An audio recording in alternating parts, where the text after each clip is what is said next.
Hey there, Trekkers, and welcome to Trek Tonight. Tonight we are going to be talking about this great DS9 send-up. I think anyone who was a fan of DS9 must have loved this week's episode. And let's bring in the gang. I've got my good buddy, as always, Leo Byrne-Janicek. How are you, Leo? I'm doing just fine after watching this episode. Yeah, it was a really great one, wasn't it? And, of course, our good friend, Joe Townsel. Joe, how are you? I'm doing great, gentlemen. And yes, I totally agree. You couldn't have picked a better week to have me on because this was a fantastic episode. Yeah, that was purely by accident. But yeah.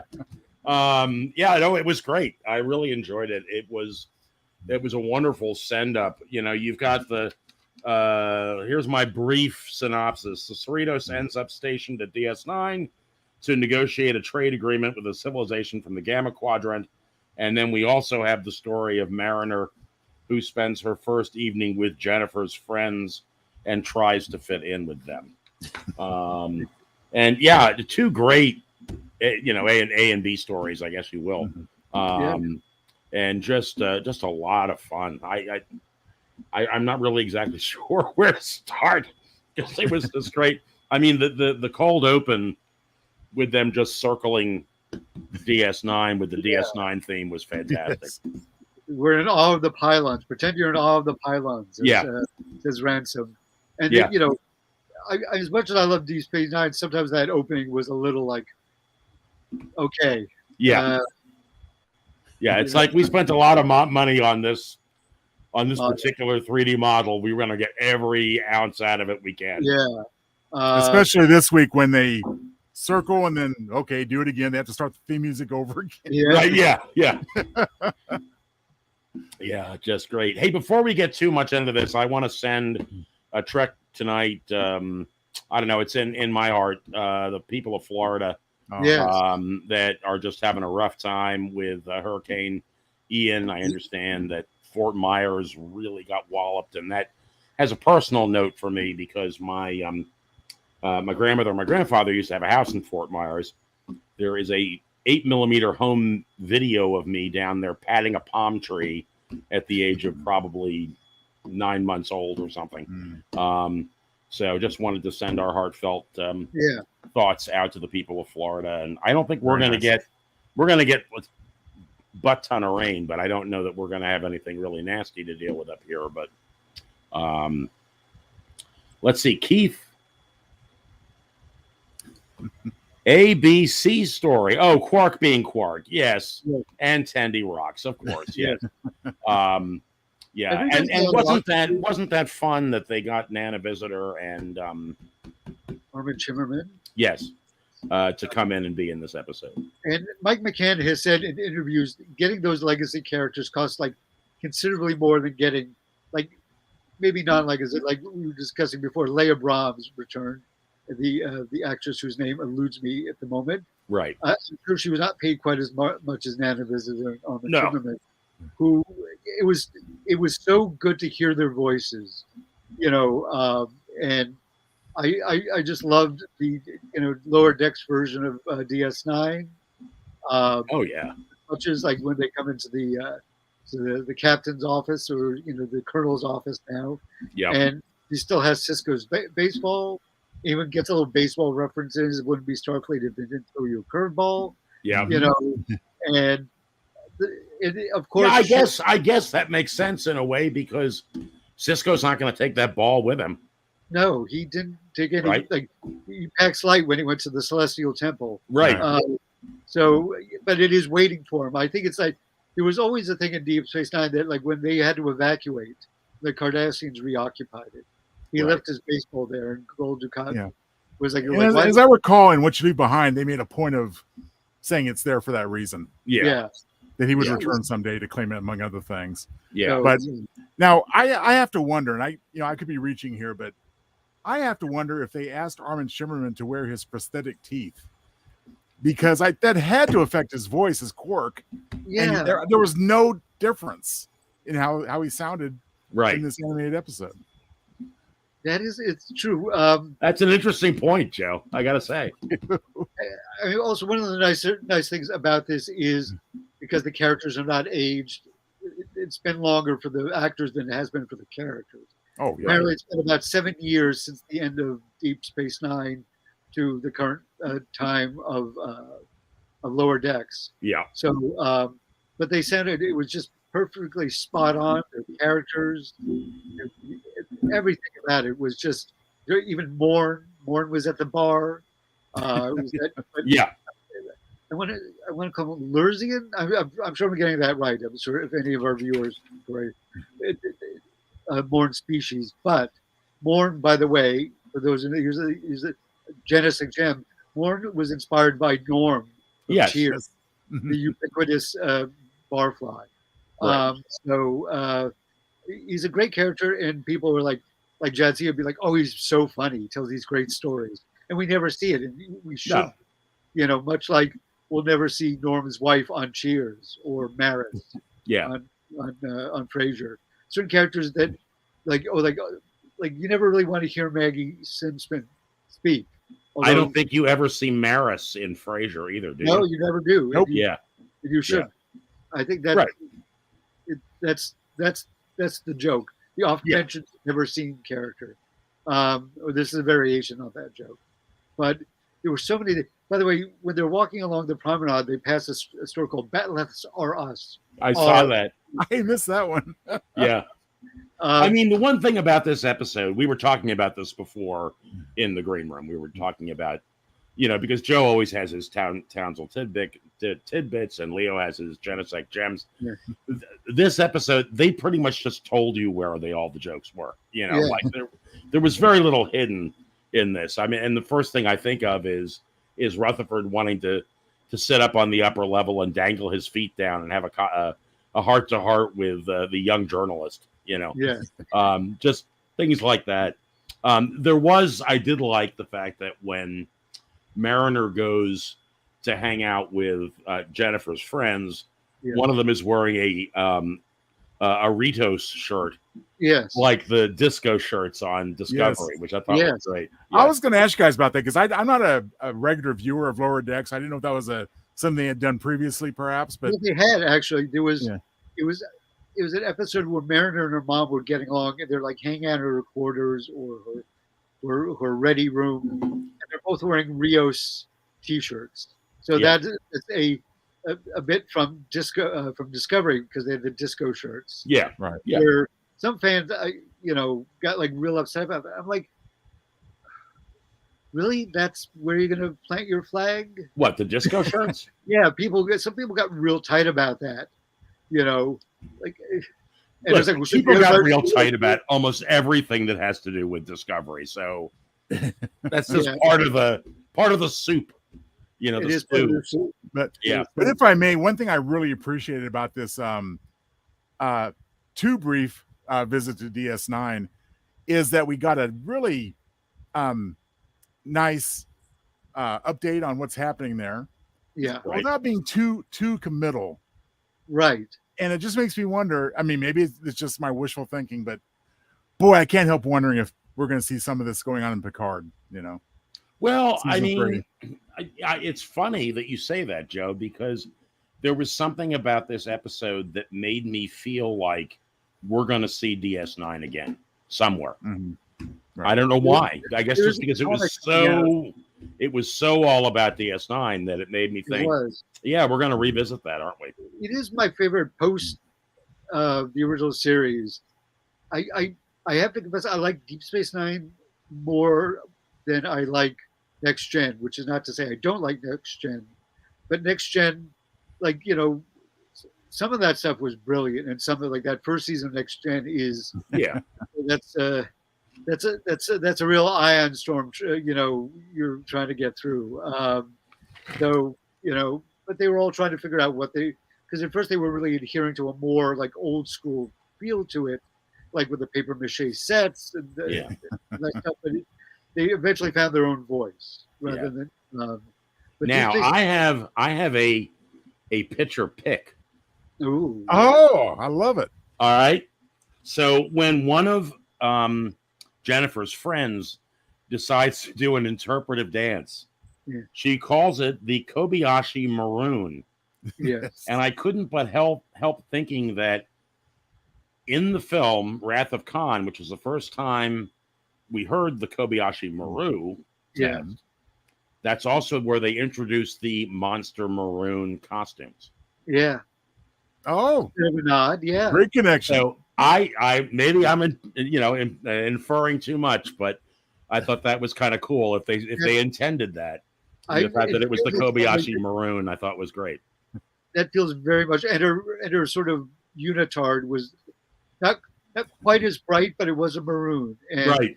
It feels like the sort of thing that these guys would do. Also, I love the fact that they called the way they dress like in sweats is Betazoid casual. Yeah. Yes. No, Chris, I doubt that much of anything is accidental or coincidental in Lower Decks. I think everything is there by design. Yeah, I just don't. I can't imagine it, but that did ring in my brain. Great pick. What did you guys think of Jennifer's friends? That whole bit. I think it is indicative of sometimes when you're going with somebody and the first time you meet their friends and it's a bit of and everybody, like when she's like, her crew says, listen, just don't be all bossy and mean the way you are with us. She's like, I'm not bossy. They're like, and they just all break out laughing. They're like, oh, boss. Yeah. And, I think the fact that she went and the fact that she is nervous indicates that she does care about Jennifer. So I liked her sort of trying to restrain herself and not be, her typical sort of like snarky self. Right. We discovered that's what Jennifer wanted. She's like, I've been so looking forward to watching you guys, tear a new one with them all. Now, also, for a second, because we were into something interesting there, and I didn't see this, but Keith, just to jump him in here, he says it's canon now that after 7 years, Colonel Kira is still commanding DS9. Yeah, I agree. I agree. That is canon, and sorry, I didn't see your comment there, Keith. I apologize. We all agree. Yeah. As I speak. Yeah. Yeah, I thought it was really kind of fun. I loved the idea that she referred to it as a salon. Yeah. What is she? I love the whole idea that they were making candles. Yeah. And that the candles end up eating up the oxygen in the room, which I thought was fantastic. Yeah, and nobody thinks about it. Yeah, no problem. Well, why should they until the power goes out? Yeah, right. Also, I love the fact that two of her friends are like, "Is Boimler single? He's so cute." So this was a question I had. Were they serious or not?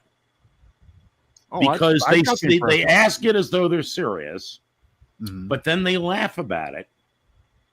And my question is, were they being serious or not? What do you guys think? Nervous giggling. I think they're totally serious. I think it's nervous giggling, but I could see like Boimler like witnessing that and getting uncomfortable. Like, are they making fun of me? It just reminded me a tad of the scientist making fun of his uniform. Yeah. But I think they genuinely think he's cute. Yeah, probably. And the whole thing very much felt like this sort of slumber party kind of girls' night kind of situation. Well, Mariner makes some comment about pillows. I don't know. I don't remember it exactly, but did you think she kept it thinking? Was it pillows? Yeah. Just that there were a lot of pillows. Also, I agree with the dynamic. I mean, now again, I've seen many, but not all of Lower Decks. And actually, the only other episode I've seen this season was the first, which I talked about with you guys. Right. So my question at this point is, are Mariner and I can't even tell you the character's name, her girlfriend, the Romulan girl, have they been kind of an item this season, more or less? Yeah. Okay, that makes sense because now we're getting to that stage where it's time to meet the friends, and he thinks that Mariner took them seriously, whether they were serious or not. Yeah, I agree. Well, Craig Lubin in the house says those aren't pillows. I'm not. That kind of went over my head, but I'm going to let it go. That's a Strange Planes and Automobiles reference, I think. Oh, is it? Oh, yeah, that's right. Yes, yes, I get it now. Thank you, Leo. That is an underrated comedy.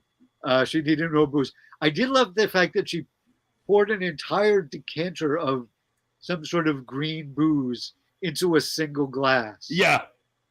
Until it's like getting the last drops in. And they're kind of like, their friends are sort of looking at her askance. Now, let's talk about the one part of this plot we haven't talked about at all, which is Tendi and the Orion officer she meets on board DS9. Yes, I wrote his name down. Hold on. Something with an M. It was Mesk, like M-E-S-K. Mesk. Mesk. By Adam Paley, who is a well-known comedic actor, who is terrific. And this guy is going full. He's like, Caesar's like, oh no, Orion, and he's just like, like a couple of low lives like us kicking around Deep Space Nine. Yeah. And he has I think I wrote the name, an Orion multi-key, which you can use to pick locks, and there's a dagger and all sorts of other. I love that when he says something about, he got a religious exemption to wear it with his uniform. And what also is, I think in a very cool way, because sometimes we think of like aliens, if they have a different color skin. Tendi. Yes, this was a great Tendi episode. We can't let that go, because that was a big part of the episode for me, was Tendi. He had a much sort of like more lime green complexion, and Tendi's is like a little like lighter. It's blue. It's almost on the blue hue. Yeah. He was on the yellow hue. She's on the blue hue. Yeah. And I like the fact that they are, because that's the thing is a lot of times in Star Trek is guilty of this, as well as many sci-fi franchises, is we meet an alien, and every time we meet these aliens, all these aliens have the same haircut, or they all dress exactly alike, which nobody does unless you're like all in, let's say, the military. Yeah. Or you're all miners. Let's talk Romulans. Let's talk Vulcans. Vulcans. Apparently, Vulcans love the bangs, or a lot of them do. Yeah. But I like the fact that his complexion was slightly different, which but still very clearly an Orion.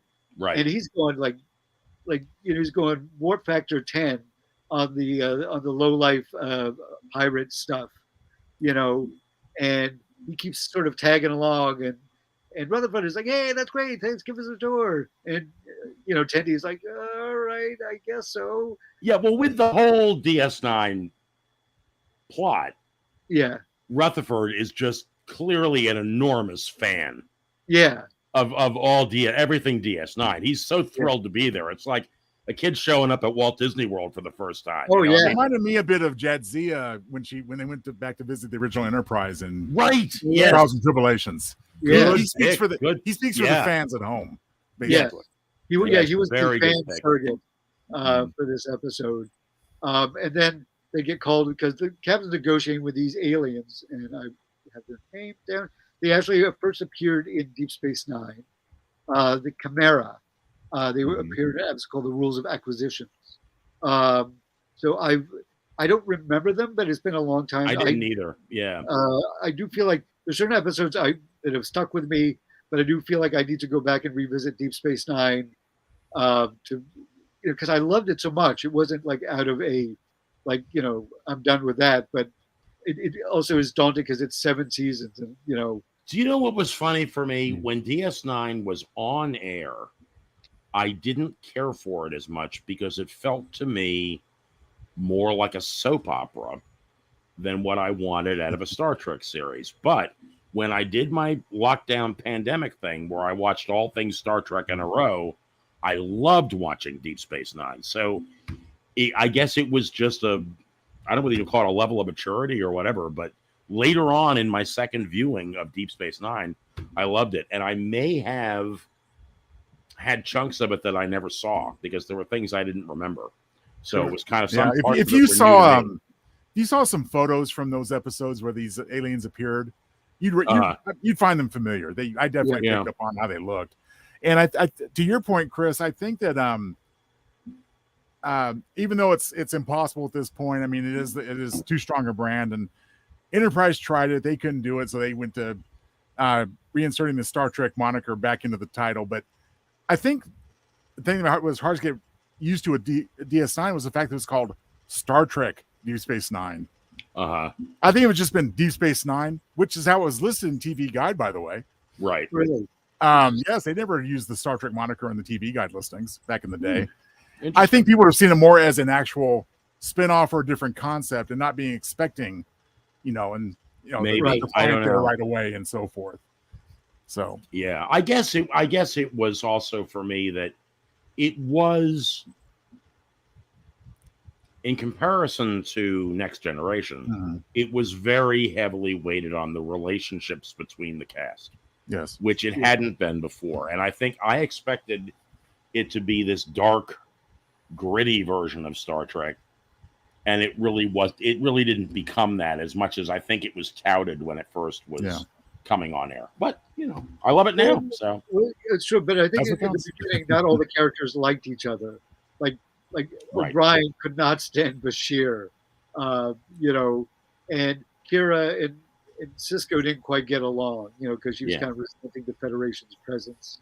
But O'Brien and Bashir become best holodeck buddies, and oh sure, yeah. So character growth, and you had all the stuff you had a lot of stuff with O'Brien and his wife, and you had a lot of stuff with Jake and Cisco, and then the stuff with Nog and Jake, and it was just a lot of interpersonal. It was very relationship driven as well as, but there was also, the Dominion War and the occupation of Bajor. They really changed the dynamic. Like it wasn't like just a reset in the next episode, which is typical of a lot of, sort of not serialized TV, but old school TV where everything is. Keith says, same here. When DS9 was first on, I wasn't a big fan and only intermittent viewer. Last year, I watched the whole series, and it is my favorite iteration of Star Trek. That's quite a change. It is. And, and again, going back to the whole concept point as far as having to brand it Star Trek, I mean, we all have heard many times that Star Trek was wagon train to the stars. Right. Yes. And somebody else later on compared Deep Space Nine, saying that was like the Gunsmoker Bonanza. Yeah. It was stationary. Pardon the pun. So. Yeah. Keith says, at least until Strange New Worlds. I was about to call you out, Keith, on that because you had said many times that Strange New Worlds was your favorite iteration, but I just let it go. Nope. So thank you for your follow up on that. Yes, and also had Competent Worf making up for his Next Generation run as the fall guy. Yeah, Worf very true. A lot in Next Gen, I think they did it to show, like, when they wanted to show that somebody was tough. They beat up Worf, who was supposed to be the toughest guy on the ship. Right. But we didn't get to see him be tough enough. Like you've been tough a whole bunch of times, and then somebody shows him and beats him up, you're like, oh wow, this person beats somebody. But they sort of skipped that part. It always they did, and they also used him as comic relief a lot in the Next Gen. He ended up being the butt of a lot of jokes, or they would put this tough guy, very serious character, in goofy, funny, I'm not a merry man situations, So now, did anybody else see the in my opinion, the correlation or the homage of Mesk to Worf as far as being raised by the human parents? And yes, we find out that off filter, the aliens negotiating with the captain. They find out that Quark has stolen some of their technology because he has the Quark 2000, which is this special replicator where they make the drinks. Yes, not a Mary man, not Mary Klingon. Yeah. Anyway, all right, thinking this. Anyway, so they grab Worf and they beam off and they throw this thing, which you saw in the beginning. One of them was like, well, we always have the backup negotiation because they're like upset. They don't want to really negotiate with the Alpha Quadrant. Right. And there's we always have the backup, and this guy opens up his robe and he has this sort of blinking gizmo on a bandolier, and they throw it. Basically, shuts down the power on the station and also on the Cerritos. And they signal the ship. They beam up with Quark, and they're just taken off. And Tendi, Rutherford, and Mesk are still on the ship because they were loading on the gifts the Federation provided, which was crate upon crate of Federation style booze. Is that really what it was? Booze? Yeah, it was. There was Vulcan Port. First time we've heard of that. Right. There were a whole bunch of Vulcan Port. They also had the Vulcans don't drink. I like to think they drink. I don't think we never saw them not be like. Well, I know Spock used to turn it down, and so did what's her name from Enterprise. Well, this is really trivial, and I don't know why I even remember this, but going back to Vonda McIntyre, who was one of the better Star Trek book authors back then. Yes. She also, she wrote, I think the novelizations for 2, 3, and 4 as far as the films. Yeah. And in that book, which again, the canonical nature of it is disputable, but she told us that Vulcans became inebriated on fructose. On what? Fructose, sugar. Oh, okay. Somebody gave Spock a piece of gum and he got drunk. Wow. So who knows? Interesting. So where you're going with this, Leo, is that we find out that Mesk is not really and wasn't really raised on Orion. He'd never been to Orion. He's from Cincinnati, Ohio. He was talked by humans. And he says, everything I learned about Orions was from Hollow novels, and not and the really bad ones, the ones with boobs on the cover. The boobs on the cover. I know. I love that. I had that written down. Like all these sort of beach bodice rippers. Yeah. Yeah. And he doesn't know how to do any of the pirate skill, but it turns out Tendi has all those skills. There was in the episode we will always have Tom Paris, which was last season, where they go to an Orion outpost and somebody calls her the mistress of the northern constellations, and she's like, "Shut up, worm!" And so apparently her parents were like full blown Orion pirates syndicate members. Note, like she has clout. Yeah, being who she's related to. Yeah. So she just goes on a tear. She breaks them out. She's kicking ass. She rips a gold-plated latinum tooth out of one of these guys, which she uses to disrupt the power flow. Tendi kicking ass was my favorite part of an episode where everybody had good bits. Thank you, Keith Jacobson. I agree. Yes. And Keith actually said that a while ago, and I saved that quote because I knew we were going to get to it. Yeah. Yeah. It was. Good job, Chris. Yeah. Traffic. That's what we call traffic. Yeah. You took the ship. He was so excited, but because they stop it just before they're about to go through the wormhole, and then she stops them. Yeah. But by then, the power's back on at Deep Space Nine, and they caught them in a tractor beam, and everybody, Captain Freeman orders them. Everybody beamed into the brig, and they're interrogating them. And that's when we find out that Quark had stolen their technology. Yeah, because she's under the impression that they just kidnapped him for randomly. So you were kidnapping? He says, "No, we were arresting him." I think him. Yeah. And it turns out that the settlement they reach is that Quark gives up 76% of his franchise profits to them, which seems really pretty like you're really sticking it to Quark. Yeah. Who also was said to Freeman before, what do you think about having a Quarks at Starfleet Academy? She's like, no. Yeah. And he's, we'll talk about we'll set you up with the Quarks Express. Well,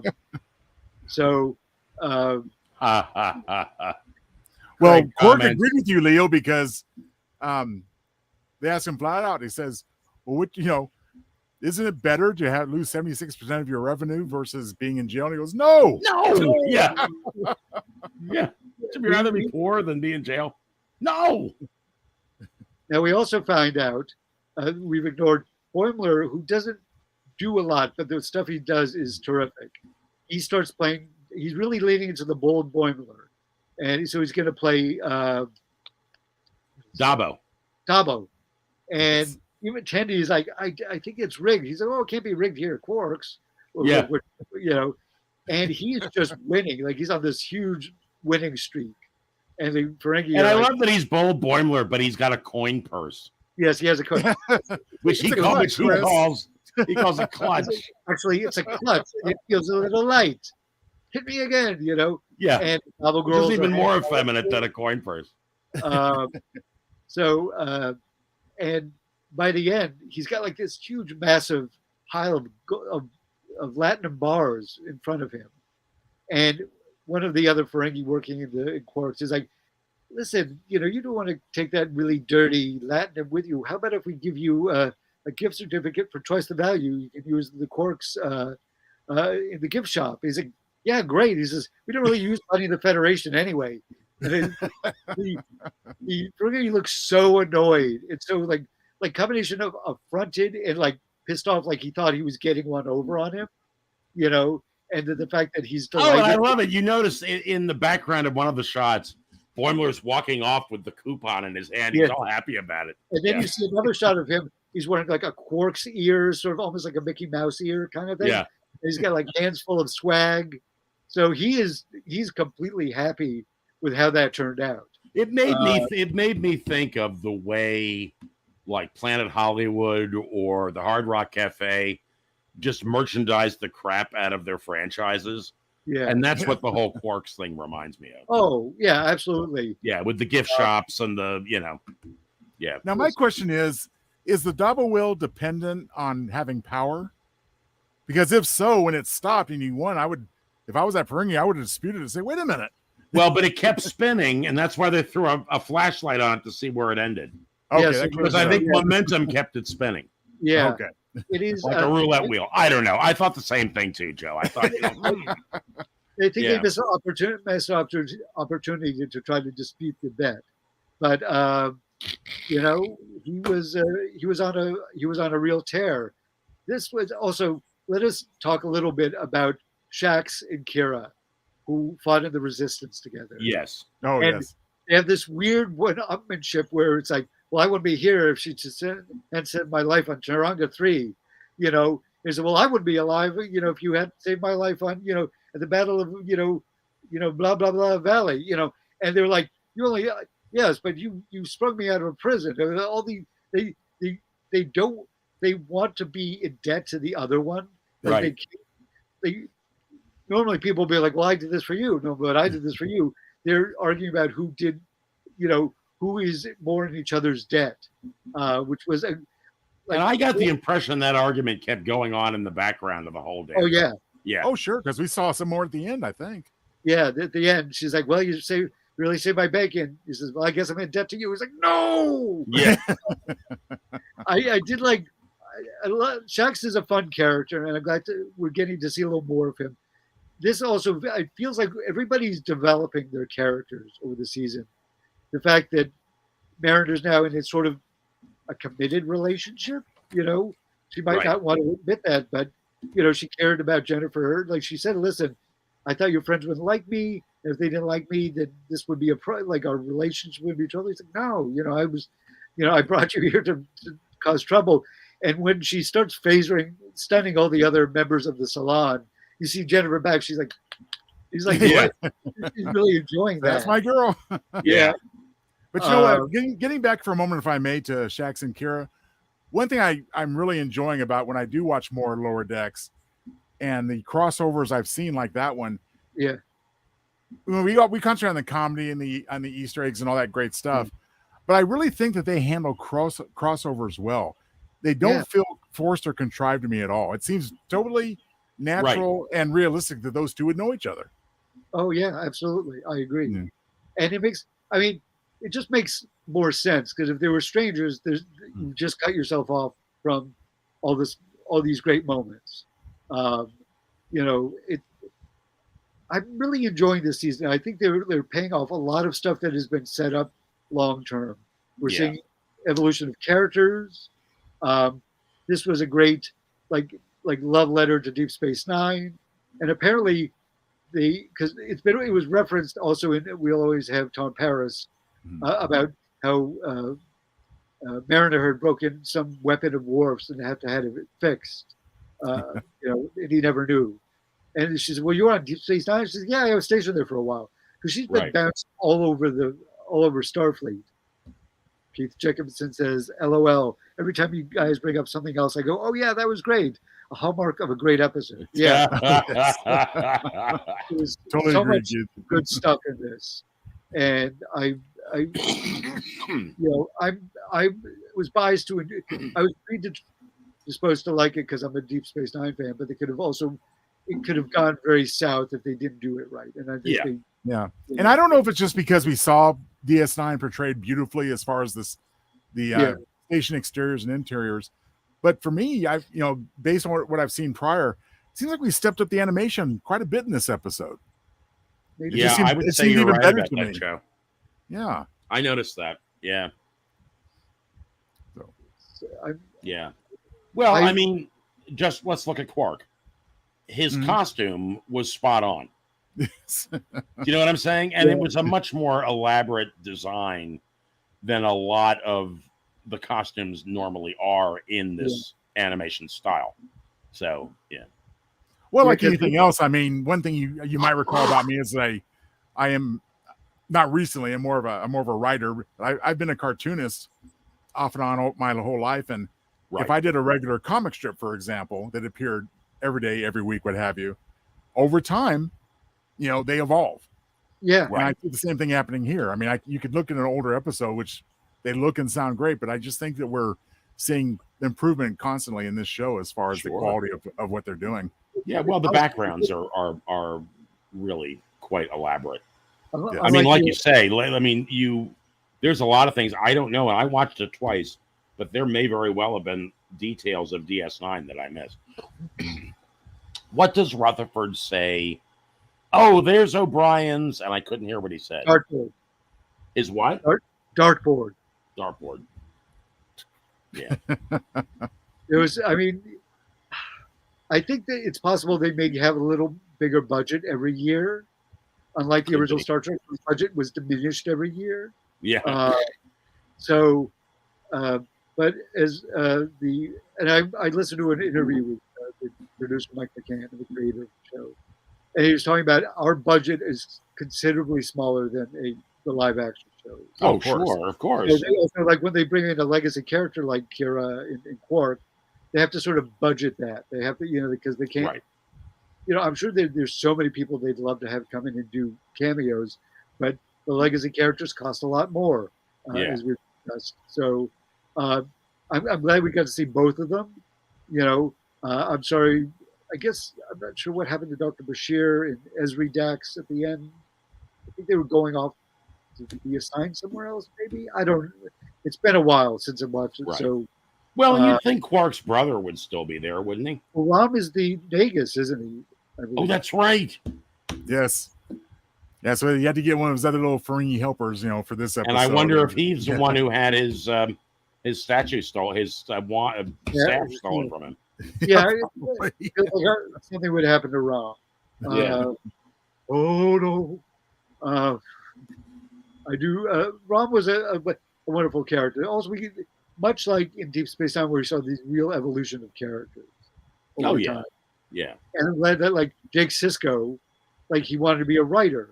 Like he wasn't just like this show's Wesley Crusher. Like he didn't want to go into Starfleet, And his father was like, "You should do what you want to do. Like do what makes you happy," which is also a very subtle but powerful message, because a lot of times, children sometimes feel a pressure to follow in their father's footsteps or their parents' footsteps. Well, and I credit Deep Space Nine also with depicting a part of the future where you didn't have to be in Starfleet to have a good life. Yeah. Because up to that point, that's the only way you could have a great life, was to be on a starship going through the galaxy. Right. Even though we knew it was a utopia back home, what did they do with themselves? Well, now we know. Yeah. I mean, we got to see his dad, who ran a restaurant, which was great. And I would love to go to Cisco's if it was a real place. Well, who wouldn't? My goodness. Surprised they have an open one somewhere in Louisiana. Oh, I'm surprised. Yeah, I wouldn't be surprised. If they ever have a Star Trek theme park, like there's going to be the Bozeman episode. They're going to have a lot of that stuff. I would Yeah. totally go. Ride the warp ship. Yeah. Yep. Cisco's for lunch and Quark's for dinner and drinks after. Yep. And Dabo. Yeah. But like I said, this was a great episode for Tendi. Like, there's another character we're getting to see her evolve, because she's always like, seems to be the sort of the people pleaser kind of character. She's like, doesn't seem to, she wasn't as assertive initially in the show. She's become much more assertive, which I'm glad to see. Yeah. In this one, where she was completely like kicking ass and just, she went full pirate. She went full Orion pirate and just like mopped up these guys. Like, and the idea that she knew exactly how to use that tool. Yeah. Like in like 12 different ways, like she knew exactly what she was doing. Yeah. Can we just call that the Orion Swiss Army knife? I mean, that's basically what it is. Yeah. But I noticed, having not seen every episode, seeing many, but not all, is that Tendi definitely seems to be much more fleshed out than what I've seen her before this. Yeah. It kind of reminds me of a Wesley Crusher evolution, sort of. Where he was very one-dimensional and idealistic and a little goofy maybe, and then fleshing out into a, more complete character later on. Right. We're getting a lot of evolution with these characters, which is great, because, I mean, as much as I love the original series, basically everybody was the same in every episode. There was never any real character development. Right. But that was the nature of TV of the time. Now, I mean, this is episodic, although there are plot lines that sort of get woven through the season. I have one argument about that. Okay. I think the relationship between Spock and McCoy developed as much as it could have in 3 seasons. If you remember, is it Bread and Circuses where Spock is checking out the jail cell they're in, and McCoy starts talking to him about how he knows he's worried about Jim, and that's the one. There's a moment there's a moment there where their relationship, even though it still is stilted, their relationship does develop. I think my feeling of it is, well, there's development. By the time you get to the movies, everything develops. But I mean, you're talking about the original series. Yeah, in and of itself, there were limitations because of TV at the time. Leo's talked about this quite a bit, where the episodes had to be interchangeable almost. You had to be able just to dive in any point and not necessarily but I think TOS was that to the extreme. I mean, because even current episodic Trek has ongoing characterizations in some situations. Yeah. Those were standalone little movies. I mean, you lose either killer one week, you're in love the next week with somebody else, that type of story. Well, and they gave us a taste of that back with Strange New Worlds. Although they were definitely developing characters.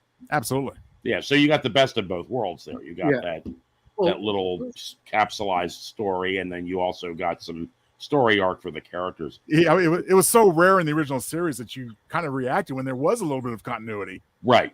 Oh, the edge of the galaxy. Oh, yeah, we've been there. Wait a minute. Yeah. Keith says, in previous seasons, it's not that I didn't like Tendi, but was more of a background character. This season, Tendi is growing on me, and she's become my favorite character on the show. Let's hope at the end of the season she doesn't die then. Yes, that would be stinks. What are you doing? Chris, come on now. No. That's an inside joke, because Keith's favorite character was Hammer. And then that's right. Yeah. So if Tendi dies at the end of this, Keith liking a character is like the mark of death. Yeah.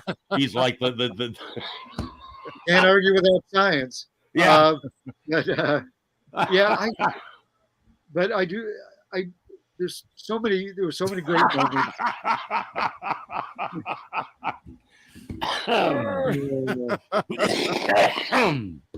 I'm going to say this was a great episode. It ticked so many boxes for me. It was both funny. There were like 4 storylines.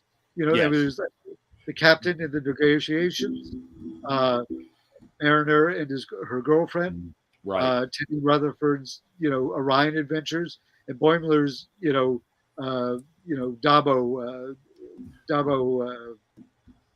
I know Streak. Let's call it that. Yeah. I was trying to come up with some alliteration, but I couldn't. I was going to say Dabo Dip, but that really doesn't make sense. But yeah, it's amazing how much they packed in. And sometimes in a show, you feel like certain characters get short shrift. And, obviously, like Ransom didn't do a lot this episode. But, he was funny the moments he was there. Yeah. And I would say it's amazing how much they packed into, like, was it 25 minutes or so? Because it's like, yeah. But really, you used to always say that, Leo. You used to say that the show, they packed in a load of stuff in each episode. Yeah. It's true. It's actually been a little bit lighter part of this season, and then this episode's right back to what you used to say. Yeah. Well, and again, I have to say I'm impressed again with the crossover elements, because they could have really taken that to the extreme. I mean, personally, and I don't know that we'd ever want them to recast Odo with the passing of Renee Auberginois. Right. But I missed Odo even though we know in the story he's long gone. But I think any more than what we got, you're right. Yeah, and if we got any more than what we actually received, it would have been too much. It would have been it makes the universe too small when there's just and also too much of that cross continuity going on. Like so just enough to make it wait. If like Bashir and Ezri showed up and they only had a couple of lines each, you'd be like, well, why didn't we see more of them? Yeah, I think the fact that we got a lot of Kira and a lot of Quark. Yeah. In a way that didn't diminish from the main characters of the show. Right. That was terrific. And, I had no idea. I knew they were going to do a Deep Space Nine. I didn't know if any of these characters would show up, or whether it was just going to be like, because we'd seen that in the trailer with them like orbiting, just the pylons. Flying by. So I don't know if that was going to be a throwaway joke. Right. But they apparently the actress who plays Mariner basically convinced Mike McCann to do a full Deep Space Nine episode. Oh, really? That's an interesting fact. Yeah. So, I mean, I don't know what his original plan was, but she apparently, got him to do it. We have her to thank that. It was a great episode. It was a great episode. So, it was a joy. Well, have you guys seen the DS9 documentary? What You Leave Behind, I think is what it's called. No, I haven't seen that. I keep because they actually showed the storyboards of what they were. It was never going to be filmed, obviously, but they had full storyboards and writers' meetings regarding DS9 Season 8. Wow. So who knows? Maybe some of those elements will see the light of day after all, and maybe some of the characters we didn't see this week, as I mentioned at the top, we'll see them later. Well, they constantly change things up on me, because I keep expecting certain things to come back and certain things to go on, and then they don't, which is fine. Like, I'm still waiting to see the Lower Decks characters from the Lower Decks episode from last season, like the Vulcan and the Klingon, Well, I know the Vulcan is supposed to return. We still have, this was episode 6. We still have 4 left, so hopefully they will probably towards the end, I'm going to guess. Maybe. Because they were there towards the end of this one. So they appeared in the very last episode, if I'm not mistaken. Yes. The Vulcan. So, but they said they're coming back. So yeah. But there is something about this, just like we said before, Joe. There's something about this episode that makes me feel like we're going to see more of. Yes, only 4 left. Yeah, 10's the magic number. Yeah. Not over on Disney though. How many episodes does Andor have? I think it has 9. No, I think it's 12. Is it 12? I'll bow to you. I'm happy to have. And they already have guaranteed season 2. Very cool. Also, not Star Trek related, but it's also very good. I encouraged our viewer, Keith, to check it out. What, Andor? Yes. Oh, Andor's phenomenal. Terrific. So If we had more time, and I knew it was going to be that good, if I had more time in my life, we would also be doing an Andor show. For my opinion, because I think maybe a special that covers the season when it's done. Maybe. Yeah. We'll need something to do after this is done. But no, it's really good so far. So, and I'm all caught up with all 4 episodes. So, well, I'll have to get in there and catch up. I got to check it out. I'd love to know what you think of it, because it's really, I think it's top drawer, and I've said this to people. It's Star Wars, but it's adult. There's no alien creatures making farts and strange, racially suspect, alien characters, and thank George Lucas for those. Well, because I think the reason is because it really takes place on Coruscant and around the formation of the Empire, and the Empire was pretty xenophobic. So it's mostly humans. I've seen very few aliens in it. Sounds a little bit like if when Star Trek takes a more serious tone. Sounds like it might be similar in tone. Yeah, way of describing it. Yeah, well, I mean, Rogue One was probably the most serious of all the. I mean, it is a prequel. Well, I love that, so I'd probably enjoy Andor as well. Well, this is the prequel to that. Okay. This tells the story of how he got to be who he was in Rogue One. So. Well, then I got to check it out. No, I think you'll love it, Joe. I really do. I will report back. It's well written. Yeah. Anyway, what else do we have on this? We've got about 8 minutes left to the hour. I think we really covered it. I mean, me too. There's so many. I mean, also the episode title was "Here All Trust Nothing," which is one of the. It's the 190th rule of acquisition. Oh, I was going to try to sneak a Townsel tidbit in there, but you got me. I knew that one. Oh, beaten to the punch. Yeah. Sorry. Rule 190. But they also, when Mariner's trying to get out of the salon, she said, "Well, I got to take these guys around Deep Space Nine, and they'll end up in the mirror universe with Smiley," which, if you remember, was. Yes. O'Brien's rather cruel nickname in the Mirror universe by the Mirror Cisco. Yeah.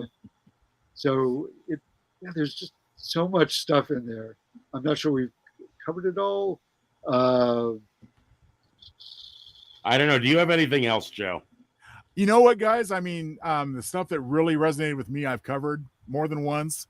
I'll just conclude my remarks by saying that absolutely, totally fun. Did everything hit the right note for me as far as this a light crossover episode that isn't a major happenstance. It made total sense, and I of course I enjoyed the whole DS9 aspect to it. So well done Paramount. Yeah. One last bit of trivia at the end. Mariner gets Quark to clear her bar tab. Because she has a copy of, and this was something yes. Somebody wanted to have a holosuite program with Kira in it, and she gets in there and changes, like it was her body with Quark's head, and apparently there was one copy left that Mariner had, and Kira's like, "Oh, what's going on, Mariner? Oh, it's so great to see you." Blah blah blah, and he said, "What's on that ship?" He's like, "Nothing." He's like, "I'm just clearing." She jumps over the bar, starts chasing him. The fact that all of Jennifer's friends are now afraid of Mariner because they're like, in chorus, they look over, she's looking at us. So a lot of little drop, Quark is taking no chances. He swallowed that ship. Yeah, that was. If you guys haven't done it already, if you're not recalling it, by all means, look up that scene from the DS9 episode where. With the bogus holosuite program, because it's pretty funny. Yeah. Now, there's something going on in the chat here. I don't understand this. It may be because Craig said Hemmer, and then Keith said later on, "Ha, Craig, you don't count as a viewer." I don't know where that's right, because I said a one viewer, Keith. Oh, I see. Okay, there you go. And then Craig then says, makes me a watcher. Blah. Since you started, Leo. See, there's fun going on, even not on the show. It's just the show behind the show. The show behind the show. Yeah. Showing dissent amongst our two viewers. Hey, you know, the other thing that I noticed at the end, and I don't know whether it felt this way to you, but there ended up sort of being a sitcom quality in the fact that every one of the stories wrapped up with people laughing. Did you notice that? It's like every one of the plots ended up with people going, ha, ha, ha, ha, which is like a typical old, sitcom ending to an episode. Well, and a lot of TOS ended that way, as you recall. Yeah, that's true. One piece. Like, again, probably a deliberate approach. Yeah. And on a light note. Exactly. So. Exactly. Lord X, well done. Yes. Yes, absolutely. All right. Hey, Joe, you got anything new going on? We haven't seen you in a few weeks. Anything special going on that you want to talk about? Well, again, as there's stuff coming up. I'll say that much. I'm not at liberty to discuss yet. Okay, very good. But there are things coming up as far as other projects and so forth. But as always, the latest and greatest information comes right there. Yeah, there it is. JoeTownsel.com. Right. JoeTownsel.com. Search, find me on Amazon at Joe Townsel on my author page. And, I'll have more to tell you about in the coming weeks for sure. Fabulous. How about you, Leo? Anything new or? Well, like Joe said, at genesec.org, you can read the stuff I'm writing. But next week, I'm going to be attending 2 days of New York Comic Con. And today I got my reservation for the big Star Trek panel. Yes. As usual, New York Comic Con's reservation system crashed on the first day, angering many people. They brought it back. They fixed everything today, angering many people because they didn't get what they want. They also would reserve like sort of the two large stages. You have to get a reservation or wait in like a will call, like a line. Yeah. Because not everybody reserves always shows up. So sometimes there are open seats. But they also, like for certain con exclusives like Funko. Funko is always has a big presence at New York Comic Con. Yeah. I've never quite gotten the appeal of Funkos. I'm not knocking them. I'm just they're a little like I don't quite like I've never been like I have to have this Funko. Right. But some people it's a serious collecting group, and you do you is all I can say. Yeah, exactly. So are you reserved for any particular panels that you're excited about? The Star Trek panel, Good Omens panel. Nice. For the second season. I've got a My Hero Academia, the anime about kids at a superhero school. Yeah. And my 8-year-old will want to pick your brain about that. She loves that show. Oh. Yeah. There you go. And I have one more promo if I may. Sure, of course, Joe. And that promo is for genesec.org. Leo, I just want to take this moment to tell you, thoroughly love the haiku and the writings that you share with all of us. Great job, and I look forward to new ones every day. Oh, thank you. So check it out, guys. Yeah. You do at Trek Haiku on Twitter. I put up a new Trek themed haiku. When there's new Trek coming out, it tends to inspire me, and I might do a whole bunch, because a lot of stuff went on in the episode. So I already wrote one for tomorrow. I got inspired last night. But yeah, no, it's thank you so much, Joe. I appreciate that. Oh, you're so welcome. Joe is also an excellent writer, so please check out his stuff. So please, I appreciate that. And of course, while we're having a little bit of a mutual admiration society, Chris, Trek Tonight, it just gets better every time. Oh, thank you. You're both doing a wonderful job. Thank you. I thoroughly enjoy watching and listening when I'm not on, and keep it up. Keep the work. Good work, guys. I was going to say, and I working really hard on sitting here on my ass. No. There you go. Yeah. You make it look easy. That's why. All right, gentlemen. I think we're going to get out of here. Okay. Thank you again, Joe, so much. It's always a delight to have you on the show. Yes. Thank you guys so much for having me. It's always I so much really fun to be seriously really always have a great time when you're on. My mom may have tuned in. I told her earlier you were on today. So I know she's a fan. So she is a fan, yeah. Thank you to your mom. She's yeah. All right, Chets. Live long and prosper to you both and to everyone in the audience. Yeah. And please, everybody in Florida, know we're thinking of you. Yes. And Keith Jacobson says a fantastic show. Thank you so much, Keith. Thank you, Keith. And hopefully we'll see Keith again sometime soon on air because we love having him on the program as well as Craig Lubin. Our people in the audience tonight, all three. You just have a whole roster of great surrounded by people we love to talk to. All right, guys, I'm going to roll this out of here. All right.